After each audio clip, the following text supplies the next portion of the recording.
Ukraine may become a victim of its own democratic principles. This is how numerous experts react on the escalating separatist trends in various eastern regions. The first site to encounter the never-ending Ruskiy Mir, that is Kremlin's soft power, was the city of Toretsk, recently renamed from Soviet toponym Dzerzhyns'k. On 4th of July, that is the day of liberating the city of Slovyansk from Russian-backed separatist forces, the locals witnessed the restart of the war. The so-called activists blocked the military equipment, shouting slogans calling for expelling the Ukrainians out of the region. Everything started with the terrorists shelling the city the day before the blockade. Ukrainian soldiers are sure someone has deliberately pointed at the Ukrainian military base, since it has been fired heavily the whole day long.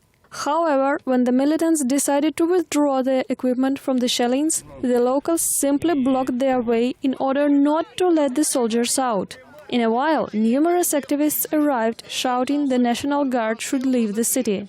When the police arrived, 8 participants of the protest action were arrested. Later, they confessed the locals were afraid of the new attacks, thinking the Russians may shoot mainly at the Ukrainian soldiers. In the process of investigation, the officers revealed some illegal calls for uprising. Сайт Dzerzhyns'k, город шахтеров. The resources contain numerous slogans calling people to come out to the streets and block the military units of Ukrainian armed forces.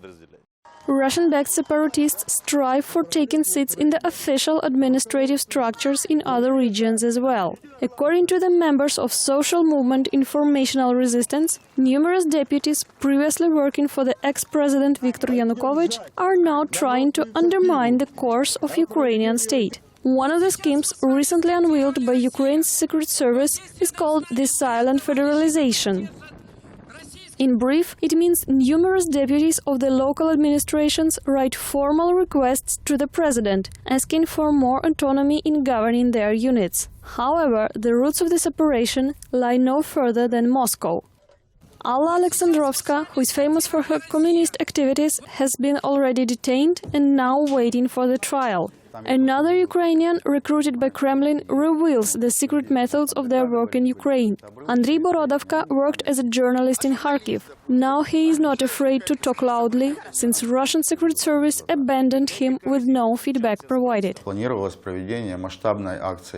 I talked to the so-called managers of Ruskiy Mir in Kharkiv, in one of the cafes. They gave me the task to organize protests at the local aviation plant. The workers were supposed to block the city center and spread the banners, allegedly claiming to renew the economic ties with Russia. All of a sudden, there had to be a Russian plane throwing propaganda materials from above.